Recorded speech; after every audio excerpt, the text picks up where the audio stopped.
back in the day, we used to tell people that we want to get results. They had to come to the gym 3 times a week, right? And to a certain extent, that is somewhat true, but what we're leaning more towards and what the research is pointing out is it's not 3 times a week that's going to get you there. It's making this a consistent part of every day of your life. And talk about, so on our little whiteboard here, so basically today we're talking about moving every single day.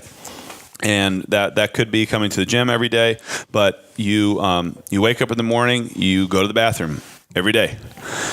Most days you probably have a coffee. It's like a part of whatever your morning routine is. You know what it is, or whatever your evening routine is. It's pretty much consistent day to day. And what we're advocating here for today, and hopefully by the end of this podcast, is we'll convince you that you need to do something every day. Oh, absolutely. I mean, do you go to work every day? Yeah. Why? Because I want to. I don't know. No, but seriously, if you think about work, people go to work, generally speaking, every day. We'll say 5 days a week. Right? Well, because I have to. Well, why do you have to? Well, because it's I have to go to work. Support my family. To support my family. Yeah. All right. Well, if you are sick and dying, or you have you can't move, how are you going to support your family? Correct. So why is your wellness not as important as your work? Like it should be a have to. That's sure. Just a little it's off topic. Yeah, but why is your coffee so important? Yeah, because it gets you going. Well, it's the same thing. So what we want to try and get people to think of is this is a part of your daily routine, or fitness, movement, and we'll talk through this stuff. Is whether it's 5 minutes, 25 minutes, 45 minutes, there needs to be some component of movement and physical activity as a part of your daily life. Everything. Yeah, absolutely. So CrossFit, when it first came out, like the whole the method. Explain what we have here. We have on the board Monday through Sunday. Monday through Sunday. Now, what they recommend right off the bat is going to be or what they found works. What you can maintain intensity for the longest is going to be a split of 3 days of work. So W's stand for work or workout, whatever you want to call it. Work, rest day. Work, rest day. 3 on, 1 off. 3 on, 1 off. They did this because they found that if you went for 4 days as hard as you could, you wouldn't be able to put out the same amount of intensity that you would if you only went 3 days. And we know that intensity drives results. So when they said you have, 1 day, okay, you can go really, really hard here. You go really, really hard here. Okay, you're starting to fall off because your stress adaptation syndrome is not able to cope. If you go any further, you're going to run into exhaustion. You're going to go into overworking. Okay, so we need a rest day. Now, once the rest day, you recoup. Now you can go just as hard, if not harder, here to inhibit another stress response, because it's all about getting a bigger stress response each time, because your body is an adaptable organism. It's going to adapt to the stress that you put upon it. That's how we survive, right? And so you do 3 on, 3 on, 1 off, 1 off, 3 on, repeat. 1 off. Yeah. The other example they give is 5 days on, 2 days off. Yes. Yeah. 5 days on, 2 days off. And that's for those, it's one of those things where this is their perfect scenario, and their scenario for hey, I can't work out on the weekends. I'm not working out on the weekends. Okay, go 5 on, 2 off, 5 on, 2 off. Right. I know I like Monday, Tuesday, Wednesday, off Thursday, Friday, Saturday, off Sunday, right? Because then I can go back, and most of the Sundays is rest and recovery. And then I can come back on Monday and crush really hard because I know for a fact that I'm going to work out on those days. Yeah. Now, what does R necessarily mean? There could be an A up there too with it, right? So, active recovery. Yes. AR. So what we say about artificial reality. Right. The world that we're trying to live in. You could come to the gym every single day, or you could do something every single day. So say you work out Monday through Friday. On Saturday or Sunday, you could very well go for a long walk, go for a bike ride, go for a little run. Do something that's not going to totally wear you out, but it's going to give you some movement. Oh, absolutely. I think that's the biggest thing that we want to preach is on your rest days. you still have to move a little bit. Yeah, we have to move. So, I mean, even coming in, ideally, it's harder to move when you're at home if you don't have someone who's going to move with you. Right. So it's easier to come in the gym. You don't have to do the workout, right? You come in, sit on the rower or the bike and pedal for a little bit. Breathe through just your nose. That's actually a great way to, help with some recovery. Do 15 minutes, sit on the bike, just breathe through your nose, in and out. Only go as hard as you can breathe through your nose. Self-regulator. And then leave. Do some stretching and go. If you don't want to come in, one of my favorite at-home workouts is 5 burpees on the minute for 5 minutes. I've done that a couple times the last couple weeks. Yeah. It's not a workout. No. The first 5 burpees feel, if I said I was going to do 50 for time, I'd probably quit at about 7. Mm-hmm. But if I'm only doing 5 at a time, I'll do 5 on the minute for 5 minutes. That's a total of 25 burpees. That's my rest day. Yeah. Oh, for sure. But it got me moving, full range of motion. Everything is moving again. So just another example of a rest day of being able to come on in. Yeah, I also like going for a walk. I would also include on any of these days, like say you're coming in for fit, right? So 30 minutes, come in, crush your face, and then take off. I would still recommend at night go for a walk, even if you're doing in the hour class. I'd still recommend come home, eat your dinner, go for a walk at night. I mean, a brisk walk. Yeah. Include more movement. More movement is, depending on it, like walk is not super intense. It's pretty recovery. Good for the mind. Good for your mind. But more movement ain't going to hurt you at all, right? We transferred our transportation, right, from walking to places to cars, right? And so when we start going to cars, then you start parking closer. I mean, there's just like different things to get you moving more. Park far away. I know they sound so simple, but anything to get you moving more. Take the stairs. Park far away. Walk a little bit faster when you're in different places. I mean, just get out. I like to run. I look like a psycho running through the parking lot, but I'll run through the parking lot. Really? I don't know. I got stuff to do. If I could save 30 seconds, if I could shave 30 seconds here, and here, run through the parking lot, I look like I'm stealing something. At least run through the parking lot. So when you're crossing across the way where cars are driving, at least run across that area. Sure. If you walk too slow, then you're just kind of frustrating other people. Getting people get in the way. Yeah. So, go ahead. Oh, I was just going to say motion's lotion. You were pointing at the next. Motion is lotion. And so for those of us who have come in when you're sore, that was me this morning. I was sore, and the best way to lubricate your muscles is to move them. Yeah. So say you're on day 2 and you're not supposed to take a rest day that day. Well, and you feel really gunked up and tight, come on in, move around, have low expectations maybe for that day, but know that you will feel better when you walk away than when you came in. Because think about that when you get to start a warm up, people come in, they'll do their first squat, and they'll be like, oh, and then by the 5th or 6th one in, they're like, all right, yeah, I'm starting to feel better. Okay, you don't realize that because you're already there, but when you're at home, you don't think about, when I go there, I know blood's going to start flowing. So that's part of it. So you talk about getting blood flowing. So you have a heart which helps pump blood through your entire system. Well, your lymph system is what is basically is a circulatory system for all the waste product that's created by your body. And the only way to get that to move is to move. And you can do. There's some artificial ways to do it with those. What are those leg sleeves? Compression sleeves? I know what you're talking about. What are those called? They look like a sumo suit you're putting on. Normatec, yeah. So those are great for helping flush the lymph. They're also really expensive. They're also super expensive. Or you could just do some squats. Yeah, do some squats, get some moving. But they're linking this to cancer research. So or they're linking this to causes of cancer. So one, if you have poor circulation, not good.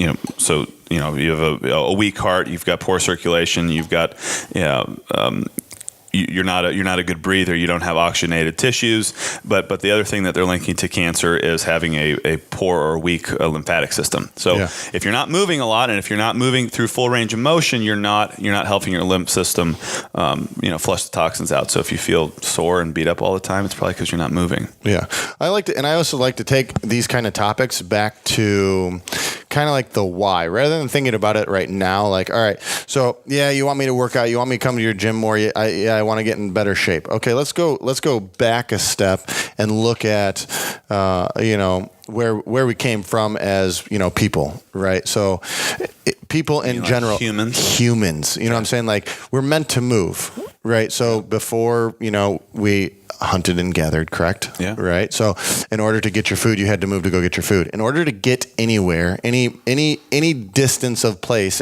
go anywhere, you had to move to get there, right? As soon as that stops, you are stopping what you were designed to do. You are designed to move. If we were designed to sit still, we wouldn't have muscles and joints. Yeah. We would literally We'd just be little blobs. We'd be blobs. But Since I feel like a blob right now. Sitting on a little pony keg, digging. I can't sit on those kegs. They hurt my butt like crazy. Yeah. Yeah. But anyways, so sometimes I like to remind myself of that. Okay, if we're designed to move, then we need to work in the way that we were designed to work, right? Whether that's just going out and just doing work, right? So like going out and doing something, walking. Like in the yard? In the yard, yeah. And Debbie if she heard this right now, she'd be like, yeah, I'm sure. Oh, yeah, sweet. Go do work. Yeah.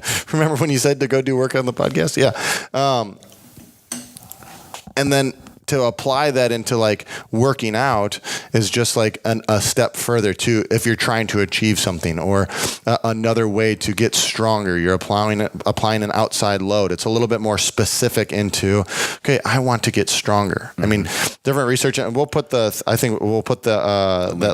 link to that article, but talking about how the lack of exercise, lack of movement is a cause for chronic disease, right? Multiple different things. And just like you were saying, like if the heart's not pumping, if you're weak cardiovascularly, if you have a low VO2 max, if you are weak, if you are 80 years old and you can deadlift 100 pounds, 50 pounds, say, you ain't going to be in a home. Right?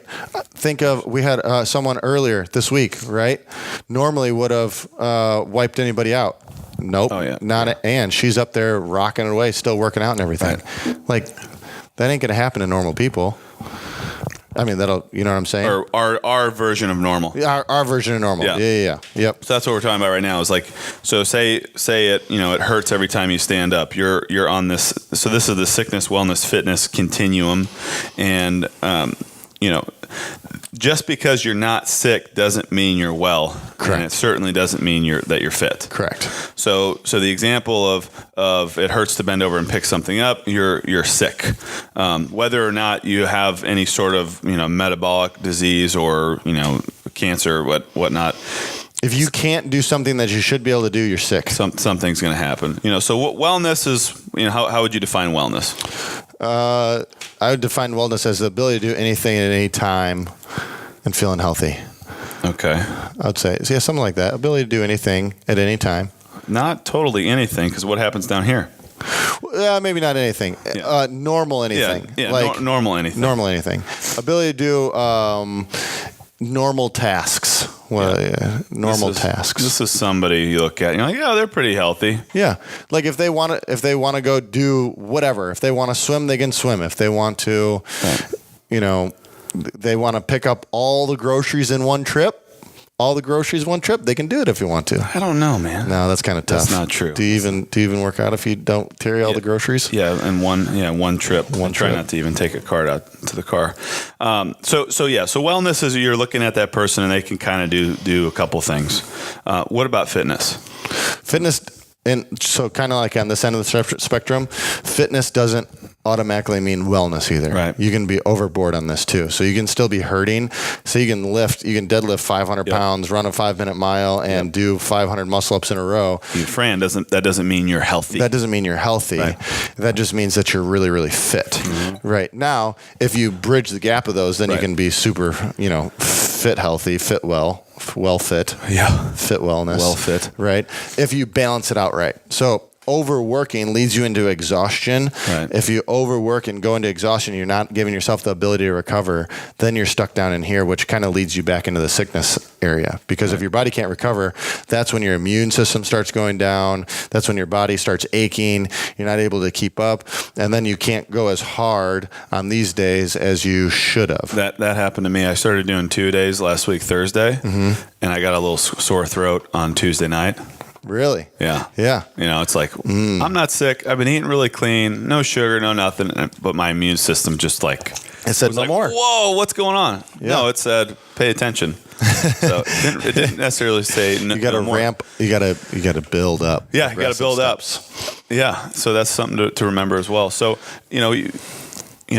looking at this curve, it's like we want to try to find this spot, between these two where you're pushing yourself a little bit to up your fitness game. And if you look at it like an x-axis or x and y-axis, like you want it to keep moving towards the wellness and the fitness without the So if you put wellness here and then you put fitness here. You don't want to just be super fit. Correct. You want to be moving over on the wellness spectrum as well and trying to trace it up into that top right tier. Oh, heck yeah. Well, and plus, I mean, and you can also look at this in the way of when you first came in. So a lot of people, if you look at, if you're not seeing results or you think you're not seeing results, right, you got to remember where you came in. So say you came in, you're right above sickness, right? You're kind of weak. You couldn't do nothing before. You couldn't squat. To touch your toes. Hurts to touch, blah, blah, blah, blah, all this different stuff. Well, then you start working out. You've been here for 3 months. Boop. Summertime, time to go on a vacation, right? So you got it all the way up here. You're feeling pretty good. You're like, oh, look, I'm moving a little bit. You go on vacation, and then you come back here a little bit, right? And then you come back, you're like, oh my gosh, I'm so out of shape. But then you forget where you started, right? The goal is you're never going back to here. Now, if you just quit moving for the next 3 or 4 months, or you go back down to here, and then you gotta try and circle your way back. But if you go out here, go on vacation, come back, go on vacation, come back, go on vacation, right? How do you convince people to make it just I'm going to move every day? It is a... How do you flip that switch? And if you have the answer and you're listening, please tell us. Yeah, please tell us, because I'm trying to think because there's a million excuses of why you can't come to the gym. I mean, I can think of multiple times of when I've been like, yeah, I got plenty of excuses why I don't need to come to the gym. My kids, my wife doesn't want me to work out. Yeah. I'm busy with work. I'm blah, blah, blah, blah. I remember, but it's so important for your health and wellness and well-being and for your mind and for your body and everything.